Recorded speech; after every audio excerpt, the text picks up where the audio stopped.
Well, hello there. It's photo time, and it's prop time. So I've got about 10 minutes before the gallery opens, and we were doing a photo shoot earlier. There is stuff everywhere. So those pictures you see on Instagram and on Facebook, they look well curated, and like you casually threw the item on the table, and the sunlight was rolling in, and it just looked really beautiful. The reality is, it takes a lot of time, preparation, and skill to get the proper photo, to train your photographer to do it right, to do it yourself, to edit the photos. There's so much that's involved. And I'll be honest, in this day and age, an over-curated photo is definitely a swipe and a scroll past. So what I want to do is show you some of the ways that we do photography here at the Glass Academy. Some of the upcoming products that we're going to be featuring in the show. Then you can go on our Facebook or Instagram, scroll to your heart's desire, and see what's on there that you're like, oh, I remember when that photo was taken. So let me grab the camera and get started on showing you. This is the warehouse. And again, I said we're going to open in about 10 minutes. So this is going to be less than a 10-minute video. So this was a Photoshop that we're using for a banner image. You can see if I pop in like this, that's easily a banner image. However, look at, you don't want to get that in the background. And if I scroll this way, there's that stuff there.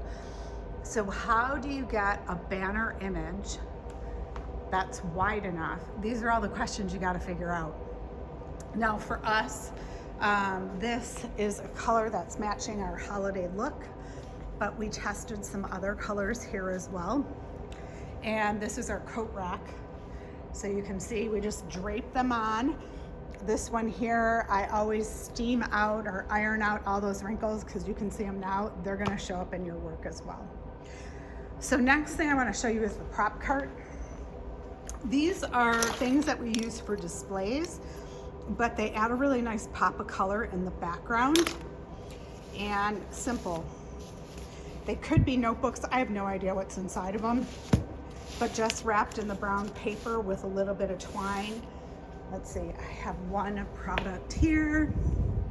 This is gonna be my prop guy. But just having something like that, you've created a look. I would do this one eye level so that snowman's looking right at you. The chairs in the background, clearly this is not the way to shoot them, but I'm just giving you an idea. This also was a book that we had. I've taken the product away, so I can't put the product on it, but this gold trim was beautiful and looked great on holiday. So you can see when it's on different colors how the product pops in different ways. So you want to give that some thought. And another thing I would say is when you decide what props you're using for your seasons, put them away somewhere else in your studio, because inevitably someone will come and grab them and you'll be like, where's that prop? And it's gone.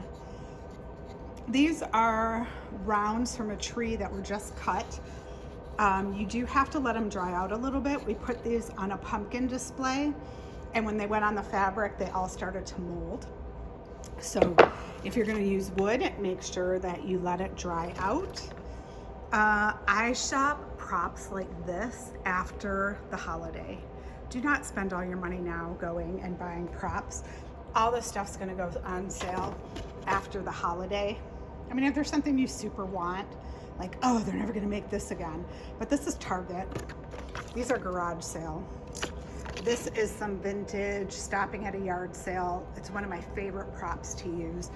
It just has this really rich look, but not so dominating that it would take away from the product. So again, I'm setting all these aside if they were used in the photo shoot, so that if the angle was wrong, if something changed, we can quickly go get that very same prop and use it again. These were ones that were on wood. They're cute. I'm not using them this year, so I'm just gonna have one box that says 2025, and it's gonna be all the stuff from that year. Vintage, I like the vintage look, so some of these ornaments are vintage. You'll also see the basket I used. Look at it, it says April 1943. Looks like it's in pencil. but someone verified it's an older basket, which is cool, but I didn't catch that in the photo shoot. So if you look closely, you're gonna see that's in the photo shoot. Here's another one of those rounds, and those lines there tell me it's drying out, which is what I want. See on the top here, you can kind of see where it molded a little. So you just need to let them dry. This one looks good. That side looks good. Nice props. Okay, so I've prepared a whole cart here of supplies that I used. These trees didn't make the cut, so they're just waiting on the side. Another bonus are these lamps. I mean, you can get any of this stuff on Amazon, but these lights, the cover makes a diffused light on the product. Because we're shooting glass, there's a lot of reflection, so you can see the windows, like right above my thumb here, you can see the windows. So my photographer will edit those out before we post these photos. But on a phone, if I want to do a quick post, this is a great way to get some lighting in there. Our studio is 14,000 square feet. The sun is going down over there, so it's a better light, but if it's bright sunlight, it totally does not work. Next up, after I get the trees, are these drinking glasses.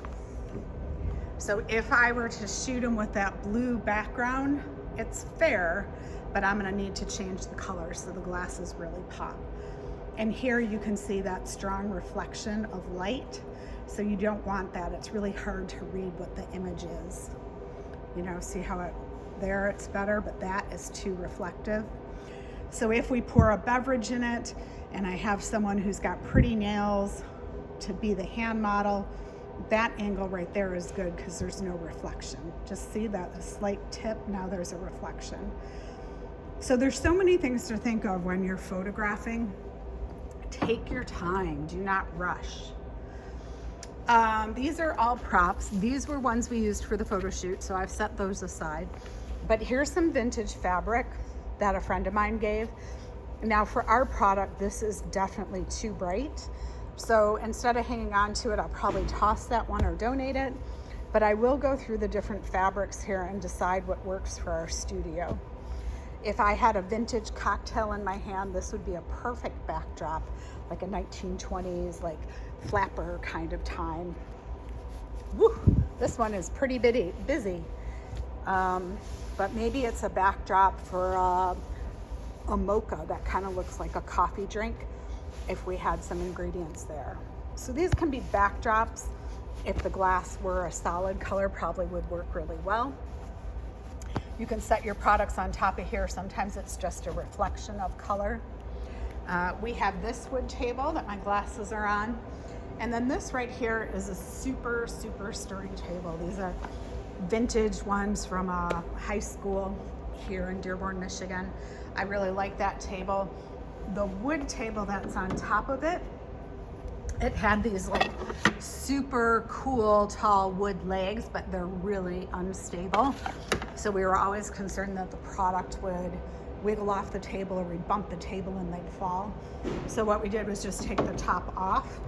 And once these trees are gone, I can use this table with fabric if I want. But for us, this wood is a nice backdrop for it. So let me just kind of wrap up there.